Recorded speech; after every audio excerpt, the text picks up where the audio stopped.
നമസ്കാരം. അവസാനം PC ജോർജിന് അനിവാര്യമായ ജാമ്യം ലഭിച്ചിരിക്കുന്നു. അദ്ദേഹത്തിന് ജാമ്യം ലഭിക്കുന്നതോ ലഭിക്കാതിരിക്കുന്നതോ എന്നെ സംബന്ധിച്ചിടത്തോളം ഒരു വലിയ വിഷയമല്ല. കുറ്റം ചെയ്തവർ എത്ര ഉന്നതരായാലും അവർ ശിക്ഷിക്കപ്പെടണം എന്നാണ് എൻ്റെ ആഗ്രഹം. എന്നാൽ എന്നെ അലട്ടുന്ന പ്രശ്നം നമ്മുടെ നവീൻ ബാബു കേസിലെ മഞ്ജുഷയ്ക്കും സിദ്ധാർത്ഥന്റെ മാതാപിതാക്കൾക്കും അതുപോലെ തന്നെ അട്ടപ്പാടിയിലെ മധുവിനും വാളയാറിലെ പെൺകുട്ടികൾക്കും അതുപോലെ വണ്ടിപ്പെരിയാറിലെ പെൺകുട്ടിക്കും അവരുടെ ബന്ധുക്കൾക്കും ഒക്കെ നീതി ലഭിക്കുന്നുണ്ടോ എന്നുള്ളതാണ്. ഇല്ല എന്നുള്ളതാണ് പരമമായ സത്യം. ഞാനിവിടെ PC ജോർജിന്റെ ജാമ്യത്തെക്കുറിച്ച് സംസാരിക്കുന്നത് എൻ്റെ മതപരമോ രാഷ്ട്രീയമോ ആയ കാഴ്ചപ്പാടിൽ അല്ല. മറിച്ച് ആ സ്ഥാനത്ത് ഞാനായിരുന്നെങ്കിലും നിങ്ങളായിരുന്നെങ്കിലും ഏതെങ്കിലും ഹിന്ദു ആയിരുന്നെങ്കിലും മുസ്ലിം ആയിരുന്നെങ്കിലും ഒക്കെ ഞാൻ ഇത് തന്നെ പറയുമായിരുന്നു. കാരണം ഈ വിഷയത്തെ നിയമത്തിന്റെ കണ്ണിലൂടെ മാത്രം കാണുക എന്നുള്ളതാണ് എൻ്റെ ഉദ്യമം. നിങ്ങൾക്കറിയാൻ പാടില്ലാത്തതും എന്നാൽ അറിഞ്ഞിരിക്കേണ്ടതും ആയ എനിക്ക് 100% ബോധ്യമുള്ള കാര്യങ്ങൾ അതുപോലെ പറയുക എന്നുള്ളതാണ് ഞാൻ ചെയ്യാൻ ആഗ്രഹിക്കുന്ന കാര്യം. നമുക്കറിയാം PC ജോർജിന് ഒരുപാട് ശത്രുക്കളുണ്ട്. അതുപോലെ തന്നെ അദ്ദേഹത്തെ അനുകൂലിക്കുന്ന ആൾക്കാരും ഒരുപാട് പേരുണ്ട്. അതിൽ ഏതെങ്കിലും ഒരു വിഭാഗത്തെ തൃപ്തിപ്പെടുത്താൻ വേണ്ടി സംസാരിക്കുക എന്നതല്ല എൻ്റെ ഉദ്ദേശ്യം. മറിച്ച് നമ്മുടെ നാട്ടിൽ നിലനിൽക്കുന്ന നിയമസംഹിതയുടെ വെളിച്ചത്തിൽ എന്തായിരുന്നു ബഹുമാനപ്പെട്ട കോടതികൾ കൃത്യമായി ചെയ്യേണ്ടിയിരുന്നത് എന്നാണ് ഞാനിവിടെ വിശകലനം ചെയ്യുന്നത്. ഞാനിത് ചെന്താമര കേസിന്റെ പശ്ചാത്തലത്തിലാണ് കാണാൻ ആഗ്രഹിക്കുന്നത്. ചെന്താമര ഒരു കൊലപാതകം ചെയ്യുന്നു, തുടർന്ന് അയാൾ ജയിലിലാവുന്നു, പിന്നെ അയാൾക്ക് ജാമ്യം ലഭിക്കുന്നു, പുറത്തു വരുന്നു. കണ്ടീഷൻസ് ഉണ്ടായിരുന്നു. ജാമ്യം കൊടുത്തപ്പോൾ തന്നെ ആ സ്ഥലത്ത് പോകരുത് എന്ന് പ്രത്യേകം പറഞ്ഞിരുന്നു. എന്നിട്ടും അയാൾ പോയി. തുടർന്ന് പോലീസ് പരാതി കൊടുക്കുന്നു. പോലീസ് ചെന്താമരയെ സ്നേഹപൂർവ്വം ഉപദേശിക്കുന്നു. അതിനുശേഷം പോലീസ് മടങ്ങിപ്പോകുന്നു. ചെന്താമര വീണ്ടും 2 കൊലപാതകങ്ങൾ കൂടി ചെയ്യുന്നു. വീണ്ടും അറസ്റ്റ് ചെയ്യപ്പെടുന്നു, ജയിലിലാക്കപ്പെടുന്നു. ഒരു കുറ്റബോധവും ഇല്ലാതെ നമ്മുടെ നികുതി പണത്തിന്റെ ചെലവിൽ അദ്ദേഹം സസുഖം ജയിലിൽ വാഴുന്നു. ഇനി നമുക്ക് PC ജോർജിന്റെ കേസിലേക്ക് വരാം. ആയിരക്കണക്കിന് ആൾക്കാർ ഇവിടെ അന്യ മത വിദ്വേഷ പ്രസംഗങ്ങൾ നടത്തിയിട്ടുണ്ട്. ഒരുപാട് പേർക്കെതിരെ കേസുകളും എടുത്തിട്ടുണ്ട്. എന്നാൽ ഇതുവരെ ഒരു വ്യക്തിയെ പോലും അതിൽ ശിക്ഷിക്കപ്പെട്ടിട്ടില്ല. കാരണം ഈ സെക്ഷൻ ഒരുപാട് പ്രത്യേകതകൾ ഉള്ളതാണ്. ഒരാൾ ഈ സെക്ഷൻ അടിയിൽ ശിക്ഷിക്കപ്പെടുക എന്നത്, അതായത് അയാൾക്കെതിരെയുള്ള കുറ്റം കോടതിയിൽ സംശയരഹിതമായി തെളിയിക്കപ്പെടുക എന്നുള്ളത് വളരെ വളരെ ബുദ്ധിമുട്ടായ ഒരു കാര്യമാണ്. നാം മനസ്സിലാക്കേണ്ടത് നമ്മുടെ നാട്ടിൽ വ്യക്തമായ നിയമങ്ങൾ ഉണ്ട്. പക്ഷേ അൺഫോർച്ചുനേറ്റ്ലി അതൊന്നും പാലിക്കപ്പെടുന്നില്ല എന്നുള്ളതാണ് പ്രധാനപ്പെട്ട വിഷയം. PC ജോർജിനെതിരെ ചാർത്തപ്പെട്ട കുറ്റം കോടതിയിൽ തെളിയിക്കപ്പെടുകയാണ് എങ്കിൽ പോലും അദ്ദേഹത്തിന് ഏറ്റവും കൂടുതൽ ലഭിക്കാവുന്ന ശിക്ഷ 3 വർഷം തടവും അതിനോടൊപ്പം പിഴയും, അല്ല എങ്കിൽ പിഴ മാത്രവും ആണ്. അത്തരത്തിൽ 7 വർഷത്തിൽ കുറവ് മാത്രം ശിക്ഷ ലഭിക്കാൻ സാധ്യതയുള്ള കേസുകളിൽ കോടതികൾ മുൻകൂർ ജാമ്യം പരിഗണിക്കുന്ന വേളയിൽ എങ്ങനെയാണ് അത് കൈകാര്യം ചെയ്യേണ്ടത്, അല്ലെങ്കിൽ അത്തരം കുറ്റകൃത്യം നടത്തിയ ആൾക്കാരെ അറസ്റ്റ് ചെയ്യുന്ന സമയത്ത് പോലീസ് എന്തെല്ലാം നടപടിക്രമങ്ങളാണ് പാലിക്കേണ്ടത് എന്നൊക്കെ വളരെ വ്യക്തമായി നമ്മുടെ ബഹുമാനപ്പെട്ട സുപ്രീം കോടതി പറഞ്ഞിട്ടുണ്ട്. അത്തരത്തിലുള്ള ഒരു ലാൻഡ് മാർക്ക് ജഡ്ജ്മെന്റ് ആണ് Arnesh Kumar versus state of Bihar എന്നുള്ളത്. അത് PC ജോർജിന്റെ മുൻകൂർ ജാമ്യാപേക്ഷ പരിഗണിക്കുന്ന വേളയിൽ ബഹുമാനപ്പെട്ട ഹൈക്കോടതി മുമ്പാകെ ഹാജരാക്കപ്പെട്ടിരുന്നു. അതിൽ എന്താണ് പറയുന്നത് എന്ന് നമുക്കൊന്ന് നോക്കാം. Directions issued herein held shall apply to all such cases where offence is punishable with imprisonment for a term which may be less than 7 years or which may extend to 7 years, whether with or without fine. The police officer shall not arrest the accused unnecessarily, and the magistrate shall not authorize detention casually and mechanically. Failure to comply with these directions shall, apart from rendering police officers concerned liable for departmental action, also make them liable to be punished for contempt of court. Authorizing detention without reasons by judicial magistrate on record shall be liable for departmental action by appropriate high court.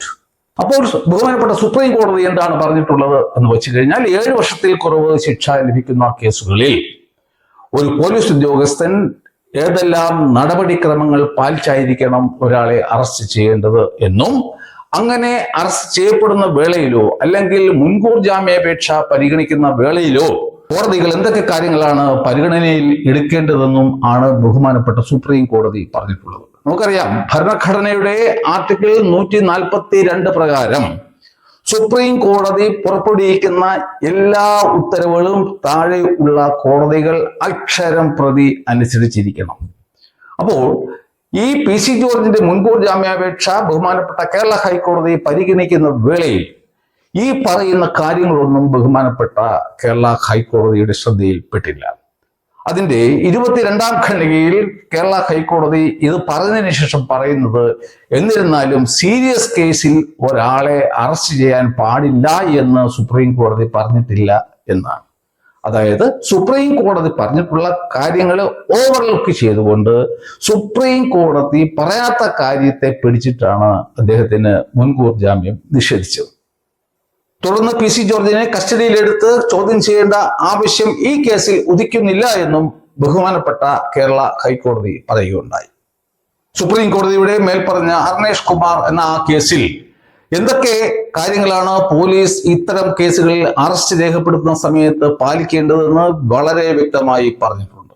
അത് തീർച്ചയായിട്ടും പാലിക്കപ്പെടേണ്ടതാണ് എന്നും അതിൽ പറയുന്നുണ്ട്. എന്നാൽ PC George നേരെ ചെന്ന് കീഴടങ്ങിയത് കോടതി മുമ്പാകെ തന്നെയാണ്. അതുകൊണ്ട് പോലീസ് രക്ഷപ്പെടുകയാണ് ഉണ്ടായത്. കാരണം അവർക്ക് ഈ സുപ്രീം കോടതി മാനദണ്ഡങ്ങൾ പാലിച്ചുകൊണ്ട് ഇന്നത്തെ അവസ്ഥയിൽ അദ്ദേഹത്തെ അറസ്റ്റ് ചെയ്ത് ജയിലിൽ അടയ്ക്കാൻ കഴിയുമായിരുന്നില്ല തന്നെ. അത് ഞാൻ മുൻപൊരു വീഡിയോയിൽ പറയുകയും ചെയ്തിരുന്നു. ഇവിടെ PC ജോർജ് നേരെ ചെന്ന് കോടതിയിൽ ഹാജരായതോടുകൂടി ഈ പോലീസിന് ഈ ബാധ്യതയിൽ നിന്നും രക്ഷപ്പെടാൻ കഴിഞ്ഞു. അതിനുശേഷം 4 മണിക്കൂർ സമയത്തേക്ക് ബഹുമാനപ്പെട്ട മജിസ്ട്രേറ്റ് കോടതി അദ്ദേഹത്തെ പോലീസ് കസ്റ്റഡിയിൽ വിടുകയും ചെയ്യും. പോലീസ് 2 ദിവസമാണ് ആവശ്യപ്പെട്ടത്, എന്തിനാണെന്ന് അറിയില്ല. എന്നിരുന്നാലും കോടതി 4 മണിക്കൂർ നേരത്തേക്ക് അദ്ദേഹത്തെ പോലീസ് കസ്റ്റഡിയിൽ വിട്ടു. അപ്പോൾ സ്വാഭാവികമായും എന്നെപ്പോലെ ഉള്ളവർ ചിന്തിച്ചത്, 4 മണിക്കൂർ നേരം പോലീസ് കസ്റ്റഡിയിൽ വിട്ട സാഹചര്യത്തിൽ അദ്ദേഹത്തെ തിരികെ പ്രൊഡ്യൂസ് ചെയ്യുന്ന വേളയിൽ അദ്ദേഹത്തിന് ജാമ്യം കൊടുക്കും എന്ന് ആയിരുന്നു. പക്ഷെ അതല്ല ഉണ്ടായത്. അന്ന് ഈ വൈകുന്നേരം 6 മണിക്ക് അദ്ദേഹത്തെ തിരികെ കൊണ്ടു ചെന്നപ്പോൾ ഈ പോലീസിന്റെ കസ്റ്റഡിയിലുള്ള അന്വേഷണം അവസാനിക്കുകയാണ് ഉണ്ടായത്. അതിനുശേഷം അദ്ദേഹത്തിനെ ജാമ്യത്തിൽ വിടണോ വേണ്ടയോ എന്നുള്ളത് മജിസ്ട്രേറ്റ് കോടതി തീരുമാനിക്കേണ്ട കാര്യം ആയിരുന്നു. അവിടെ മജിസ്ട്രേറ്റ് കോടതി പ്രധാനമായും കണക്കിലെടുക്കേണ്ടിയിരുന്ന കാര്യങ്ങൾ എന്താണെന്ന് വെച്ച് കഴിഞ്ഞാൽ, ഇനി ഇവിടെ ഒരു കസ്റ്റോഡിയൽ ഇന്ററോഗേഷന്റെ ആവശ്യം ഉദിക്കുന്നില്ല. അദ്ദേഹം ചെയ്ത കുറ്റങ്ങൾ എന്താണ്, അതിന് കിട്ടാവുന്ന മാക്സിമം ശിക്ഷ 3 വർഷം തടവും പിഴയും മാത്രമാണ്. അദ്ദേഹത്തെ ജാമ്യം കൊടുത്ത് പറഞ്ഞയച്ചു കഴിഞ്ഞാൽ അദ്ദേഹത്തിന് ഈ വീഡിയോ ഉള്ളത് കൊണ്ട് അതിൽ ഒരു കൃത്രിമവും നടത്താനോ അതിനെ നശിപ്പിക്കാനോ സാധ്യമല്ല. അതിനാൽ തന്നെ അദ്ദേഹത്തിന് സാക്ഷികളെ സ്വാധീനിക്കാനും കഴിയില്ല. അദ്ദേഹത്തിന് കോടതി ആവശ്യപ്പെടുന്ന സമയങ്ങളിൽ കോടതിയിൽ ഹാജരാകാതിരിക്കാനും കഴിയില്ല. അതുപോലെ തന്നെ അദ്ദേഹത്തിന് നാട് വിട്ട് ഓടിപ്പോകാനും കഴിയില്ല. കൂടാതെ അദ്ദേഹം 74 വയസ്സ് പ്രായമുള്ള ഒരു രോഗിയായ മനുഷ്യനാണ്.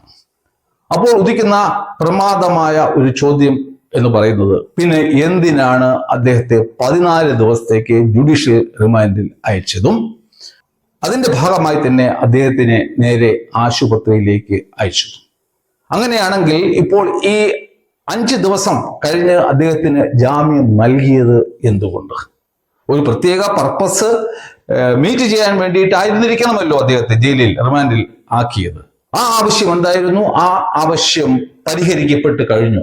ഇതാണ് കോടതി മറുപടി പറയേണ്ട പ്രധാനമായ ചോദ്യം.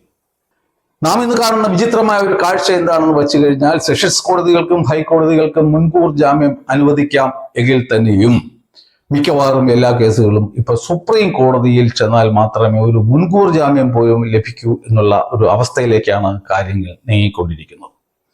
ഒരാൾക്ക് സുപ്രീം കോടതിയെ സമീപിക്കണമെങ്കിൽ അയാൾക്ക് 10-20 ദിവസമെങ്കിലും പോലീസിന്റെ കണ്ണുവെട്ടിച്ച് ഒളിവിൽ കഴിയാനുള്ള കപ്പാസിറ്റി ഉണ്ടായിരിക്കണം. കൂടാതെ ബഹുമാനപ്പെട്ട സുപ്രീം കോടതി മുൻപാകെ ഒരു അഭിഭാഷകനെ കൊണ്ടുചെന്ന് നിർത്താൻ വേണ്ടിയിട്ട് 10-15 ലക്ഷം രൂപ വീണ്ടും ഉണ്ടാകണം. എന്നെയും നിങ്ങളെയും പോലെയുള്ള ആൾക്കാർക്ക് അത് സ്വപ്നം കാണാൻ പോലും സാധ്യമല്ലാത്ത കാര്യമാണ്. നമുക്കറിയാം, ഫോർ എക്സാമ്പിൾ ഷാജൻ സ്കറിയയുടെ കേസും സിദ്ദിഖിന്റെ കേസും. ഇവിടെ മുൻകൂർ ജാമ്യം കിട്ടാത്തതിനാൽ അവർ സുപ്രീം കോടതിയെ സമീപിച്ചു. സുപ്രീം കോടതി ആ 2 കേസിലും മുൻകൂർ ജാമ്യം അനുവദിച്ചു. അതിനർത്ഥം എന്താണ്? ഇവിടെ ഈ സെഷൻസ് കോടതികളിലും ഹൈക്കോടതികളിലും ഒക്കെ ഇരിക്കുന്ന ന്യായാധിപന്മാർക്ക് ഒരു മുൻകൂർ ജാമ്യാപേക്ഷ നിയമപരമായി കൺസിഡർ ചെയ്യാൻ അറിയില്ല എന്നാണ്. ഒരാളുടെ മുൻകൂർ ജാമ്യ ഹർജിയോ അതല്ല റെഗുലർ ജാമ്യാപേക്ഷയോ പരിഗണിക്കുന്ന വേളയിൽ ഒരു കോടതി സ്വയം ചോദിക്കേണ്ട ചോദ്യമുണ്ട്: എന്തിനാണ് ഞാൻ ജാമ്യം നിഷേധിക്കുന്നത്? അതുകൊണ്ട് എന്ത് പർപ്പസാണ് നേടാൻ സാധിക്കുന്നത്? അല്ലാതെ ഒരാളെ ശിക്ഷിക്കണം എന്നുള്ള ഉദ്ദേശത്തോടു കൂടി അയാളുടെ ജാമ്യാപേക്ഷ തള്ളിക്കളയാൻ പാടില്ല.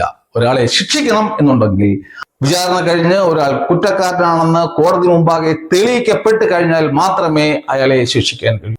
നമുക്കറിയാം, പല കേസുകളിലും, ഇവർ കൊലപാതക കേസുകളിൽ ഉൾപ്പെടെ, ഫോർ എക്സാമ്പിൾ ഗ്രീഷ്മയുടെ കേസ്, അതിലൊക്കെ കൊലപാതകമായിരുന്നു കുറ്റം എങ്കിൽ പോലും ആ ആൾക്കാരൊക്കെ ജാമ്യത്തിലായിരുന്നു.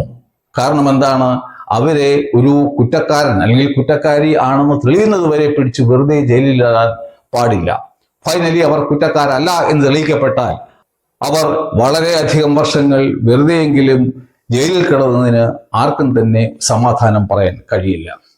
അപ്പോൾ നമ്മുടെ നിയമസംഹിത വളരെ വെൽ നീറ്റാണ്. അത് എങ്ങനെ കൈകാര്യം ചെയ്യുന്നു എന്നുള്ളതാണ് കാര്യം. ഇവിടെ PC ജോർജ് കുറ്റം ചെയ്തിട്ടുണ്ട്. പല ആവർത്തി അദ്ദേഹം ഇങ്ങനെ സംസാരിച്ചിട്ടുണ്ട്. പക്ഷെ എന്തുകൊണ്ട് ഇവിടുത്തെ കോടതികൾ ഇതിനകം അദ്ദേഹത്തെ വിചാരണ ചെയ്ത് കുറ്റക്കാരനായി കണ്ടെത്തി ജയിലിൽ അടച്ചില്ല? അത് അദ്ദേഹത്തിന്റെയോ എന്റെയോ ഈ സമൂഹത്തിന്റെയോ കുഴപ്പമല്ല, മറിച്ച് കോടതികളുടെ മാത്രം കുഴപ്പമാണ്. അവർക്ക് അവരുടെ മുന്നിൽ ഒരുപാട് കേസുകളുണ്ട്. അതുകൊണ്ട് ഇതൊക്കെ അനിശ്ചിതമായി നീണ്ടു പോകുന്നു എന്നുള്ളതാണ് സത്യം. ബഹുമാനപ്പെട്ട ഹൈക്കോടതി മുൻകൂർ ജാമ്യാപേക്ഷ തള്ളിയ അവസരത്തിൽ പറഞ്ഞ ഒരു കാര്യം എന്താണെന്ന് വെച്ച് കഴിഞ്ഞാൽ, അദ്ദേഹത്തിന് മുൻപ് ഹൈക്കോടതി ജാമ്യം നൽകിയ അവസരത്തിൽ വച്ചിരുന്ന കണ്ടീഷൻ, അതായത് ഇതേ കുറ്റം ആവർത്തിക്കരുത് എന്ന് പറഞ്ഞ കണ്ടീഷൻ ലംഘിച്ചിരിക്കുന്നു എന്നുള്ളതാണ്. അങ്ങനെയാണെങ്കിൽ ഈ കേസിൽ അദ്ദേഹത്തിന് മുൻകൂർ ജാമ്യം നിഷേധിക്കുക ആയിരുന്നില്ല ഉണ്ടായിരുന്നത്. ജാമ്യം അനുവദിച്ചതിന് ശേഷം നേരത്തെ അനുവദിച്ചിരുന്ന ജാമ്യം ആ കേസുകളിൽ റദ്ദ് ചെയ്യുകയാണ് വേണ്ടിയിരുന്നത്. എന്നാലും സ്വാഭാവികമായും അദ്ദേഹം നേരെ ജയിലിനുള്ളിലേക്ക് തന്നെ പോകുമായിരുന്നു. എന്നാൽ അതിനുള്ള അപേക്ഷ ഇതുവരെ നമ്മുടെ പോലീസ് കൊടുത്തിട്ടില്ല എന്നുള്ളതാണ് സത്യം. അപ്പോൾ തീർച്ചയായിട്ടും പോലീസ് ആ അപേക്ഷയുമായി ഇനി ഹൈക്കോടതിയെ സമീപിക്കും. അപ്പോൾ PC ജോർജിന് ബഹുമാനപ്പെട്ട സുപ്രീം കോടതിയെ സമീപിക്കാതിരിക്കാൻ കഴിയാത്ത ഒരു അവസ്ഥ നിലവിൽ വരും. അപ്പോൾ ബഹുമാനപ്പെട്ട ഹൈക്കോടതിയുടെ ഇപ്പോഴത്തെ ഓർഡർ തന്നെ മിക്കവാറും സുപ്രീം കോടതി കോഷ് ചെയ്യാനുള്ള സാധ്യതയും വളരെയേറെ നിലനിൽക്കുന്നുണ്ട്. Bail is the rule and jail is the exception എന്നാണ് നമ്മുടെ അന്തരിച്ച ബഹുമാന്യനായ ജസ്റ്റിസ് VR കൃഷ്ണയ്യർ പറഞ്ഞിട്ടുണ്ടായിരുന്നത്. അതൊക്കെ തന്നെ ഈ കോടതികൾ ഭാവിയിലെങ്കിലും ശ്രദ്ധിക്കും എന്ന് നമുക്ക് പ്രതീക്ഷിക്കാം. കാരണം അത്യപൂർവമായ കേസുകളിൽ മാത്രമേ ഒരാൾ കുറ്റക്കാരനാണെന്ന് കോടതി കണ്ടെത്തുന്നതിന് മുമ്പായിട്ട് അയാളെ ശിക്ഷയ്ക്ക് വിധേയനാക്കാൻ സാധിക്കും. ഇനിയും വളരെയധികം നാടകങ്ങൾ ഇതുമായി ബന്ധപ്പെട്ട് നാം കാണേണ്ടിയിരിക്കുന്നു. നാം എല്ലാം അതിൻ്റെ പുറകെ പോകും. പക്ഷേ അതിനിടയിൽ നീതി നിഷേധിക്കപ്പെടുന്ന, ഞാൻ ആദ്യം പറഞ്ഞ അതുപോലെ ഉള്ള വിഭാഗങ്ങളുടെ കാര്യമോർത്താണ് എനിക്ക് പ്രയാസം ഉണ്ടാവുന്നത്. എന്നെങ്കിലും നമ്മുടെ നാട്ടിൽ ശക്തമായ രീതിയിലുള്ള നിയമവാഴ്ച നിലവിൽ വരും എന്ന് നമുക്ക് പ്രതീക്ഷിക്കാം. ഏവരും കുറ്റകൃത്യങ്ങൾ ചെയ്യുന്നതിൽ നിന്നും മാറി നിൽക്കാൻ ശ്രമിക്കും എന്ന് നമുക്ക് ആഗ്രഹിക്കാം. പക്ഷേ അതൊക്കെ വെറും ഒരു സ്വപ്നമായി മാത്രം അവശേഷിക്കും എന്ന് എനിക്ക് ഉറപ്പാണ്. അപ്പോൾ ഇതുവരെ എന്നെ ശ്രമിച്ചതിന് നന്ദി, നമസ്കാരം.